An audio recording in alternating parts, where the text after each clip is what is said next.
ചെന്നൈയിലെ ചെപ്പോക്ക് സ്റ്റേഡിയത്തിൽ നിന്ന് ജവഹർലാൽ നെഹ്റു ഇൻഡോർ സ്റ്റേഡിയത്തിലേക്ക് 4.5 കിലോമീറ്റർ മാത്രമാണ് ദൂരം. ഈ ചെറിയ ദൂരത്തിനിടയിൽ ഇന്ന് വലിയ 2 സംഭവങ്ങൾ നടന്നു.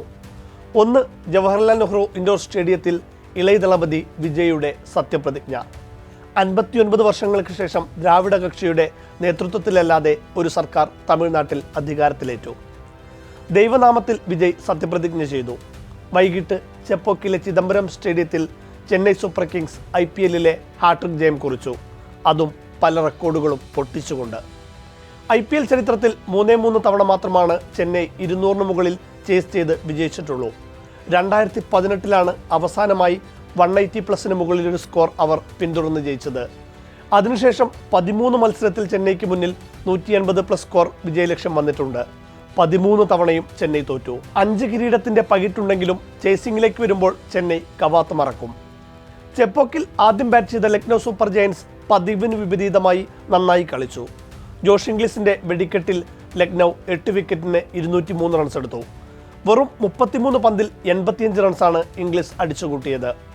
5 ഓവറിൽ 70-ഉം പവർ പ്ലേയിൽ 90-ഉം പിന്നിട്ട് ലക്നൗ കുറച്ചുകൂടി മികച്ച ടോട്ടലിലെത്തേണ്ടതാണ്. എന്നാൽ ഇംഗ്ലീഷിന് പുറമെ ഷഹബാസ് അഹമ്മദ് മാത്രമാണ് LSG നിരയിൽ തിളങ്ങിയത്. മിച്ച് മാർഷും പുരാനും പന്തും മാർക്കറുമെല്ലാം നിരാശപ്പെടുത്തി. 6 ഇക്കോണമിയിൽ കോട്ട പൂർത്തിയാക്കിയ നൂർ അഹമ്മദ് ലക്നൌവിൻ്റെ റണ്ണൊഴുക്കിന് തടയിട്ടു. മറുപടിയിൽ 2-ാം പന്തിൽ തന്നെ മുഹമ്മദ് ഷമിയെ ബൗണ്ടറി അടിച്ചുകൊണ്ട് സഞ്ജു സാംസൺ ചെന്നൈയുടെ നയം വ്യക്തമാക്കി. രോഹിത്തിനെയും കോഹ്ലിയെയും കുഴക്കിയ പ്രിൻസ് യാദവിനെ 6 അടിച്ച് സഞ്ജുവും ഗെയ്ക്വാദും ചെപ്പോക്കിനെ ആവേശത്തിലാക്കി. 4-ാം ഓവറിൽ ഋഷഭ് പന്ത് റിഗ്വേഷ് റാത്തിയെ ഇറക്കി. തുടരെ ബൗണ്ടറിയും 6-ഉം പറത്തി സഞ്ജു കൂടുതൽ അഗ്രസീവായിരുന്നു. എന്നാൽ തൊട്ടടുത്ത പന്തിൽ തന്നെ റാത്തി സഞ്ജുവിനെ വിക്കറ്റിന് മുന്നിൽ കുടുക്കി. കൂറ്റിനടിക്ക് ശ്രമിച്ച സഞ്ജുവിന് ടൈമിംഗ് തെറ്റി.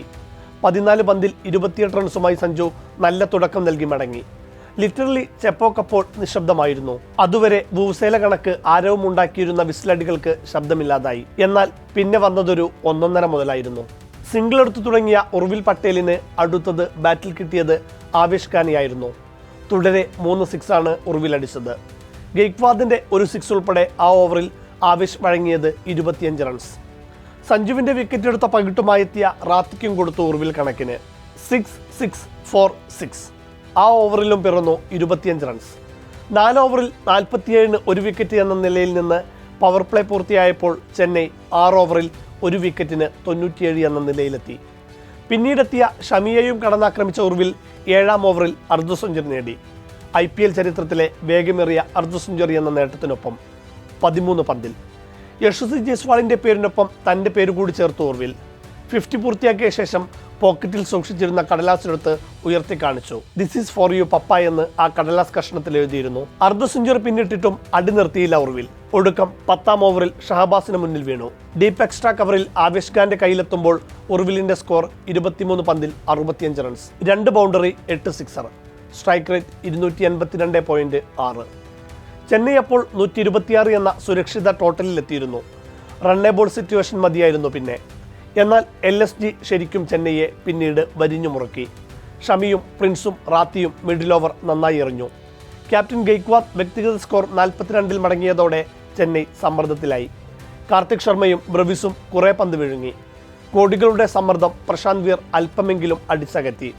ഷമിയും പ്രിൻസും ആവേശുമെല്ലാം കോട്ട പൂർത്തിയാക്കിയതോടെ അവസാന ഓവറിൽ എറിയാനെത്തിയത് എയ്ഡൻ മാർക്രം.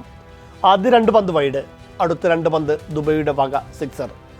7 വർഷത്തിനു ശേഷം 180-ന് മുകളിൽ ചേസ് ചെയ്ത് ചെന്നൈ ആ വിധിയെയും തോൽപ്പിച്ചു. 12 പോയിന്റുമായി പ്ലേ ഓഫിനടുത്തേക്ക്. ലക്നൗ തുടർച്ചയായ 3-ാം തവണയും പ്ലേ ഓഫ് കാണാതെ പുറത്തേക്കും.